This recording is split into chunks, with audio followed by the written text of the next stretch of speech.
Dear friends and colleagues, welcome back to the Mangano Digital Academy and welcome back to the Essential of Digital Dentistry. In the previous video we have introduced the concept of the making and the shaping of things. For example, dental model, surgical guide, restoration implants, fixed and also removable restoration in prosthodontics, custom-made scaffold for bone regeneration, custom-made meshes for bone regeneration, custom-made implants and maxillofacial implants. In this video we will talk more specifically about the models, because it's one of the first applications of the making of digital dentistry. As I told you, there are different steps in digital dentistry. The first step is the data acquisition, then we have to elaborate this data, we need to combine this data all together in different software, and then we move from the computer-assisted design to the computer-assisted manufacturing to the production. So we go from the virtual to real and we make or shape things. We shape with milling units, we make with 3D printer, selective laser sintering, and selective laser melting machine. And then we have the clinical application. When we talk about digital prosthodontics in particular, one of the first applications is to fabricate dental models, and usually these dental models are made by 3D printing technology. We can also, for example, with a milling unit, a powerful milling unit like the Roland, mill some plaster models, but usually all dental models are made by 3D printing because it's faster and they are made in resin. So we'll talk about this in particular, and the question is, are 3D printed dental models accurate at the moment? I will refer to this publication. We published this work in the early 2020. This work was a research work on the accuracy of 6 desktop 3D printers in dentistry. It was an in vitro study, but very interesting. In the literature, if you search in the last 5 years, 5-6 years, we find more than 40 studies, usually in vitro study obviously, on 3D printed models and their accuracy, and usually the technique used is digital light processing, but also some models are produced by stereolithography and some other by LCD, that is a variant of DLP. Usually all the models are made in resin. This is a list of the latest work in the literature available, published in several different journals, with different field of dentistry, for example, orthodontics, prosto, and also surgery. But the point is that there are basically 2 technologies available for making the model. One is SLA and the other is DLP. We are talking about resin. The differences between these 2 technologies are mainly related to the fabrication process, because stereolithography was invented by Charles Hall in 1986, and it uses a laser beam of the ultraviolet spectrum that treats photoactive polymer resins. It's very accurate, but it's a little bit slower because of the size of the laser spot. Instead, digital light processing was invented by Larry Hornbeck in 1987, so very close each other. A light projector projects images onto curable resin, and this method is quite fast, but the resolution depends of the final object, depends by the resolution of the minimum size of the projector, as we will see. So there can be a gap between low-end and high-end system. Both these guys are billionaires, as you can imagine, because these systems are, spreading all over the world with several different companies actually. And the technologies for 3D printing model are more or less this one, with the variant of LCD. LCD is a variant of DLP basically, in which an LCD monitor projects an image directly to the resin polymerization tank. This is basically how it works. Well, for SLA, there's a laser, so a laser is projected onto the resin polymerization tank, directed towards the requested coordinates, usually through mirrors and lenses. But there are also examples of SLA machine, very powerful in this case, without mirrors, so in which the laser is directed directly onto the polymerization tank. For DLP 3D printers is different. The heart of a DLP printer is a digital micro mirror device that is the minimum unit of the machine. This is a complex system of aluminum micro mirror capable of diverting light pixel by pixel from the projector to the resin polymerization tank. So we can generate a corresponding pixel of a polymerizing light, and the movement usually entails 10 to 12 degrees, and their ability is the ability to switch on or switch off through a binary control system, and this allows to assess the light to the polymerization tank and to regulate also this kind of illumination. So we can have an on position, we can have an off position, and this is very important for the final results. And when the companies try to sell us this machine, they try to push on the resolution. They try to convince us that the resolution of this machine is very high. But the point is that the resolution is a quite misleading concept, because it has nothing to do with accuracy, and we should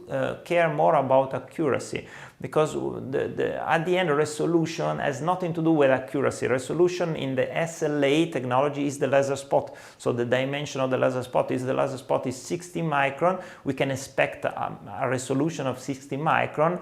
Instead, in the digital light processing units, the size of the micro mirror devices is the resolution XY. Instead, the resolution zeta is the minimum possible advancement in zeta of the machine. But these two things have nothing to do with the accuracy. So resolution has nothing to do with accuracy, and one common misrepresentation that we have now from the company is the description of XY resolution as accuracy. As you can imagine, accuracy depends by several factors, not only the machine, not with its intrinsic and inner resolution, because we have the materials, for example, we have the post-treatment, the polymerization, and a lot of several steps that may influence the final accuracy. So the minimum size of the laser spot is the resolution for SLA. The minimum pixel size is the resolution for the DLP if we talk about XY resolution, but it has nothing to do with accuracy. And the accuracy of a 3D printer depends by the several factors I haven't listed in the previous video. So not only obviously the resolution of the machine, but the physics of the light, its propagation, the chemistry of the resin and its polymerization, the electronics of the panel, the laser, the lenses, the mirror, the mechanics of advancement, and all the rotation system, and also the incoming STL file, and finally the software that is the director of this orchestra. So the 3D printer looks like an orchestra. There are several factors that can, and this factor can have a deep influence in the final results. So coming back to our study, we compared these 6 printers basically that are desktop printer available in the market. The 2 of them are SLA, the Formlab 2 and the DWS XFAB 2000. It's an old machine now, the same company has the XFAB 2500, but anyway, it was used at that time. And so we have a 4 DLP machine, the Voco, the Shera, the SprintRay, and the Envision Tech. What we wanted to do is basically to understand if this machine can make very reliable objects. And so we prepared a parallelepiped with 3 holes of different diameter, and basically it was designed in computer-assisted design with different, length and diameter of the hole. And then we printed several samples with a different printer, and then we used a CMM machine to check, and also a microscope to check the correspondence, the congruence between the physical pieces and the original computer-assisted design file. So it took a lot of time because we had to probe. After the microscopic analysis, we had to probe with a Renishaw R0.25 that is certified with a calibration tolerance of 0.0013 millimeters, so 1 micron. We had to check all the dimension of this parallelepiped, so the sides of the parallelepiped and the inner portion of these holes, in order to understand the quality of the diameter. And we repeated this evaluation on the different samples with the different produced by the different printer and the different machine. And these parallelepipeds were not polymerized in order to understand the quality of the final product immediately after the printing. The position in which they were printed in horizontal position without any support, so in order to standardize the whole process. And as you can see from this video, it took a lot of time to make this experiment. We had to set specific parameters for every single program, but it worked more or less so, and we found that, for example, when talking about linear measurement, there were differences between the different machines, and we found that there were machines that were capable to grant better performances.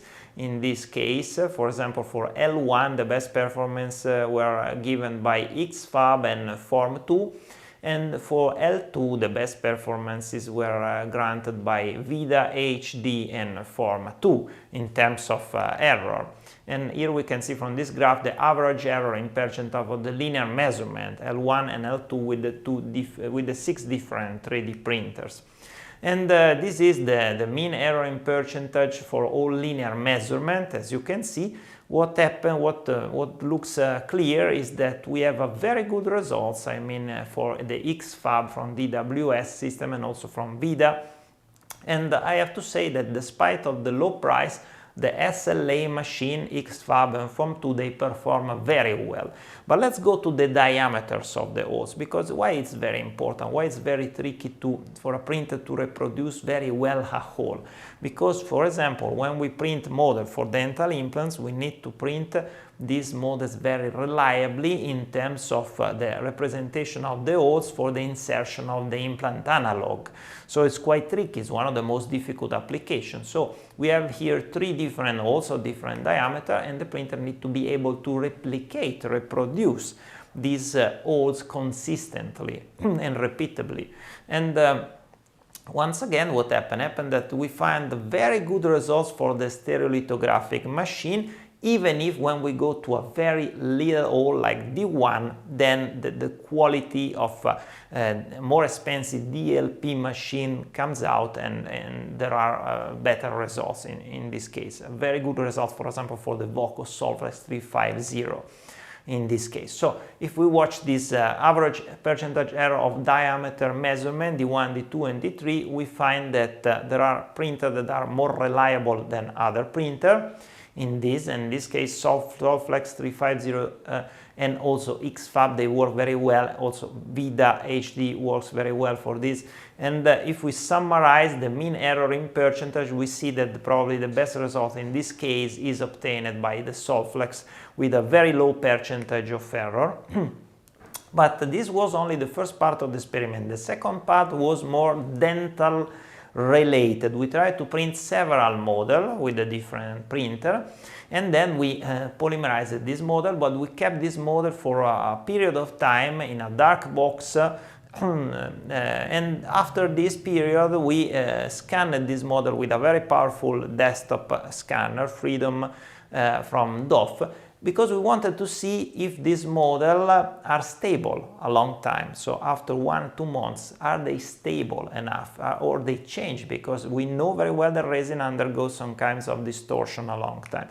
And what happened, unfortunately, is that yes, I have to say that more or less the whole models, the whole set of models, they, when superimposed to the reference CAD model, revealed, a low trueness. What does it mean? It means that if we print a model, we need to use this model immediately or within a period of 2 or 3 weeks, but not after 1 month.